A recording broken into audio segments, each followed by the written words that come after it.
Look at the United States military. It is a technological marvel, an absolute titan of modern warfare, seemingly capable of destroying any enemy on the planet, with a staggering defense budget that surpasses the next 10 countries combined. It boasts a fleet of nuclear-powered aircraft carriers and supersonic stealth fighter jets.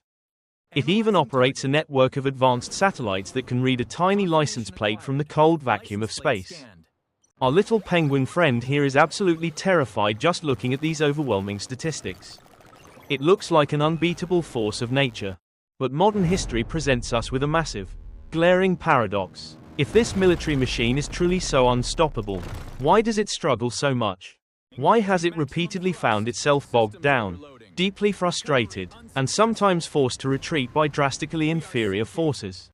How can a superpower be defeated by decentralized groups of fighters wearing simple sandals and riding in rusty, old civilian pickup trucks? From the dense, suffocating jungles of Southeast Asia to the harsh, arid mountains of the Middle East, the illusion of absolute invincibility has been shattered.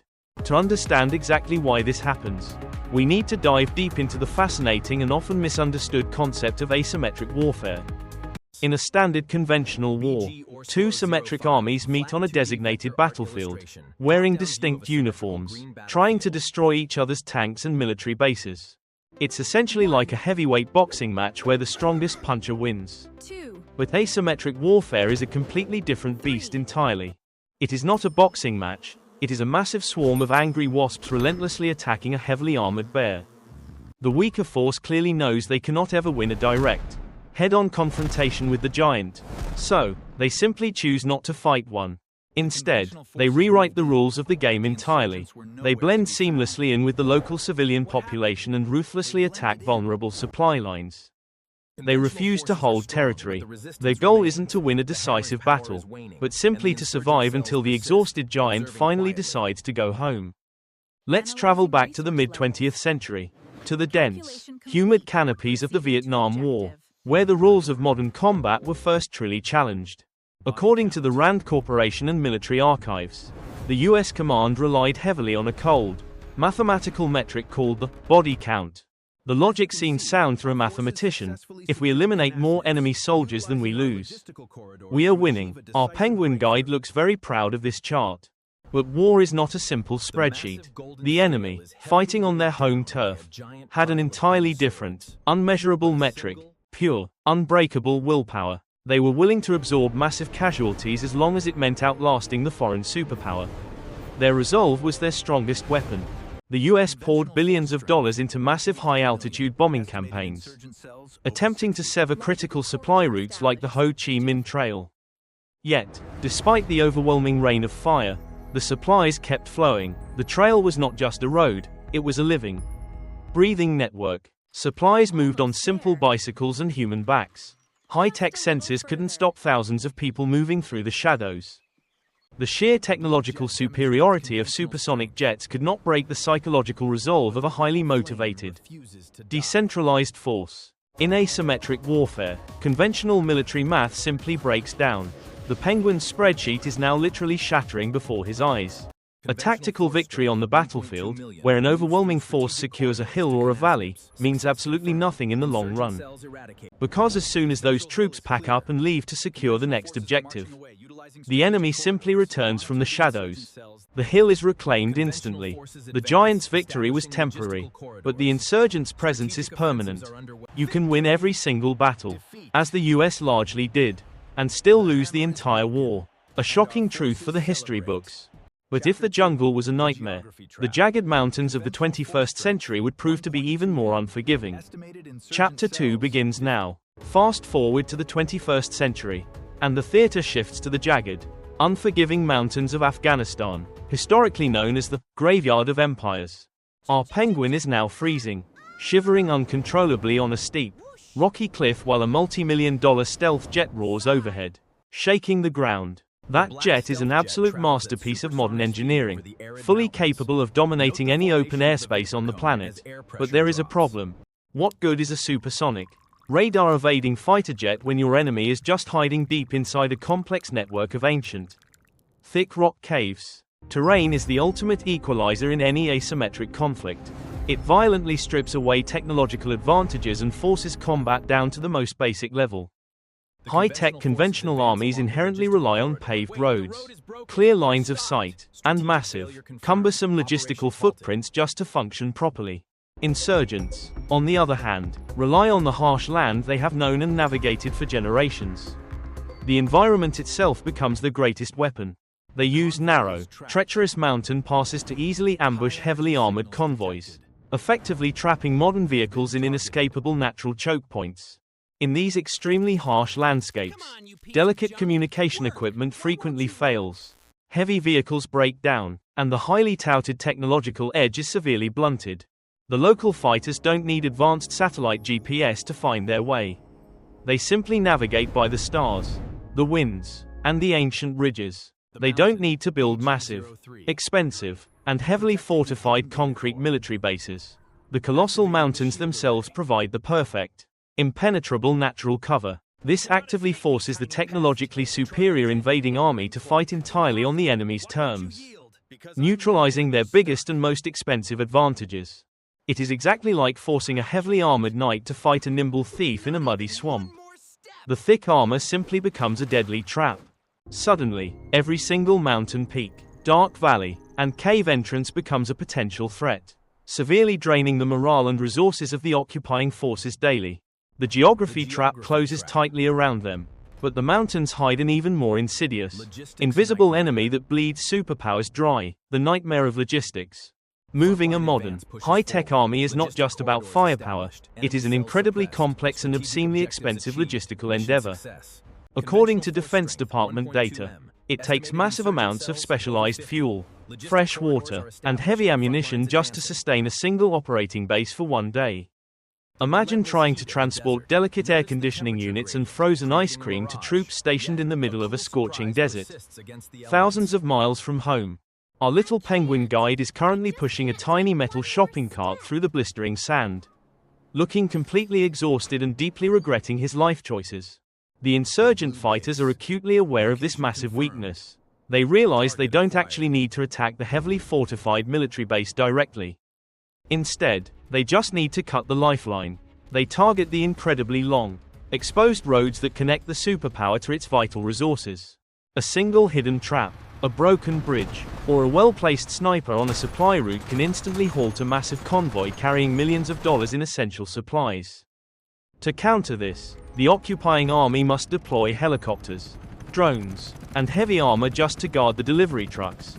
The cost of protecting these logistical veins becomes astronomical. Suddenly, a superpower is spending 80% of its valuable time, money, and resources just keeping its own troops fed and fueled, rather than actually pursuing the enemy. The insurgent, on the other hand, operates completely differently. They live comfortably off the local land, require minimal calories, and carry incredibly light, cheap weapons. They don't have a massive, vulnerable supply chain to protect because they are the supply chain. This immense logistical disparity is a core feature of modern asymmetric warfare. It is a brilliant strategy designed not to win a quick victory, but to slowly and painfully bleed the larger, heavier force dry through 1,000 tiny, wildly expensive cuts. Every single gallon of gas and every bullet transported across the ocean adds to an ever-growing, unsustainable financial burden that the taxpayers back home must eventually face. Which brings us to the most crucial, yet often completely overlooked, aspect of why superpowers lose these conflicts. War is always inherently expensive. But modern asymmetric war is financially absurd. Welcome to Chapter 3, the economic bleed. Prepare to see the real, shocking cost of battle. Let's look at a classic, mind-boggling example of this financial absurdity from recent conflicts. It is a story of catastrophic math. Imagine a state-of-the-art US fighter jet flying overhead, launching a highly advanced, precision-guided missile from the sky. That single, highly specialized piece of ordnance can easily cost the taxpayers upwards of $100,000 to produce. And what exactly is its high-value target? A temporary, makeshift insurgent camp consisting of a few canvas tents and a rusty pickup truck. The total estimated value of that enemy camp may be $15,000 on a good day. The math is completely broken. Our penguin accountant holds up the final receipt, his eyes widening in pure shock at the catastrophically negative return on investment. You simply cannot sustain a prolonged war where every single airstrike costs you 10 times more than the actual physical damage you inflict on the enemy. The insurgents brilliantly weaponized this inherent economic disparity. They forced the massive superpower to use its most expensive assets to combat their absolute cheapest tools. They quickly realized that they didn't actually need to defeat the mighty US military on the physical battlefield to win the overall war. Instead, their true target was the wallet. They needed to defeat the US taxpayer, sitting comfortably thousands of miles away across the ocean. By deliberately dragging the conflict out for years and years, they successfully forced the superpower into an endless, agonizing loop of defensive spending. Trillions of dollars are continuously drained for base security, daily armored patrols, and rebuilding the exact same infrastructure that gets destroyed again the very next day. Eventually, this immense, ever-growing economic burden becomes completely politically and socially unsustainable for the citizens back home. The giant begins to shrink. It is a deeply calculated, brutal strategy of complete financial exhaustion, and historically, it works terrifyingly well for the weaker force. But nothing symbolizes this terrifying economic asymmetry better than one specific, insanely cheap invention that changed modern warfare forever. Enter the IED. Nothing symbolizes this extreme economic and tactical asymmetry better than the improvised explosive device, commonly known as the IED. In modern conflicts across the Middle East, this crude, highly adaptable homemade weapon completely altered the course of military history. Made simply from leftover artillery shells, cheap consumer electronics, and rusty wire, an IED might cost a mere $50 to assemble. Yet, this $50 pile of scrap metal had the terrifying power to completely destroy $1 million armored vehicle with a single blast. To counter this incredibly cheap and widespread threat, the US military was forced to spend absolutely billions of dollars rapidly developing new countermeasures.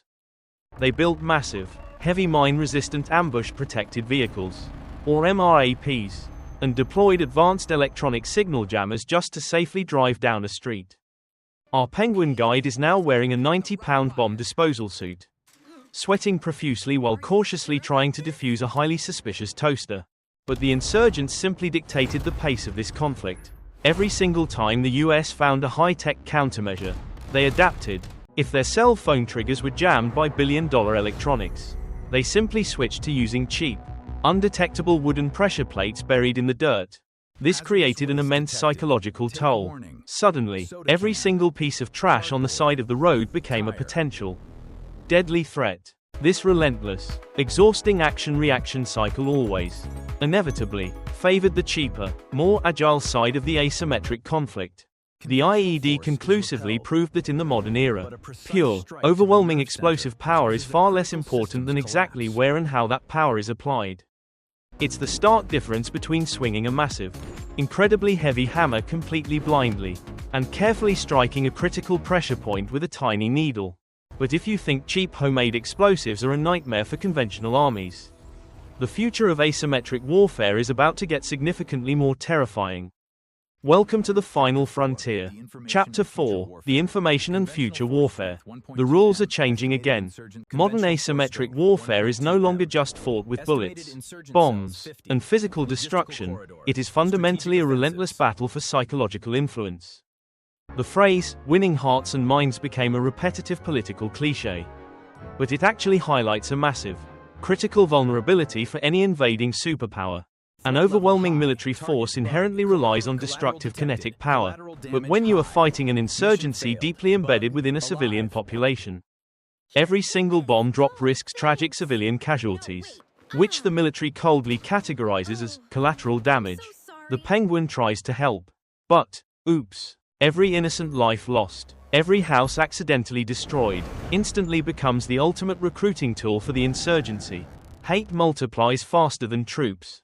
Furthermore, the modern information age has violently democratized warfare. Insurgents no longer rely on slow, state-sponsored propaganda networks. A completely ordinary, cheap smartphone camera can capture a military mistake in the desert and broadcast it globally in mere seconds. Within an hour, that single video can completely shift international political pressure, forcing the superpowers' politicians to justify the war to an angry public. But perhaps the most terrifying recent development is the direct weaponization of extremely cheap commercial civilian technology.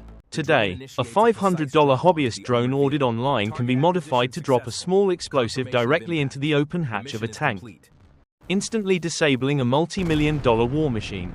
It is the IED nightmare all over again, but this time, it flies. This exact tactic has been heavily and brutally utilized in modern conflicts like Ukraine and the Middle East. Rewriting military doctrine in real time. The technology gap between superpowers and insurgents is closing rapidly, not because insurgents are secretly building stealth jets in caves, but because they are brilliantly adapting cheap, easily accessible commercial technology for highly lethal, asymmetric purposes. The giant is now fighting an enemy that is completely invisible, extremely cheap, and entirely decentralized. So, is the superpower obsolete? Let's conclude. So, is the United States military completely obsolete? Absolutely not. Let's make that perfectly clear right now. In a conventional, state-on-state conflict where armies fight face-to-face, its overwhelming technological and destructive power remains utterly unmatched globally. But the romanticized era of absolute, unconditional invincibility is a dangerous myth. Asymmetric warfare has violently exposed a hard truth.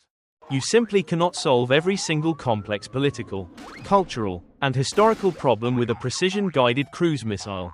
The US military is a massive, incredibly effective titanium hammer, but unfortunately for them, not every geopolitical problem is a nail. As long as weaker forces can effectively leverage rough terrain, asymmetrical economics, and complex human psychology to their absolute advantage, and use those tools to purposefully drag out conflicts for decades, completely exhausting the financial and political will of the superpower, the lumbering, heavily armored giant will always remain highly vulnerable to the persistent, deadly sting of the wasp.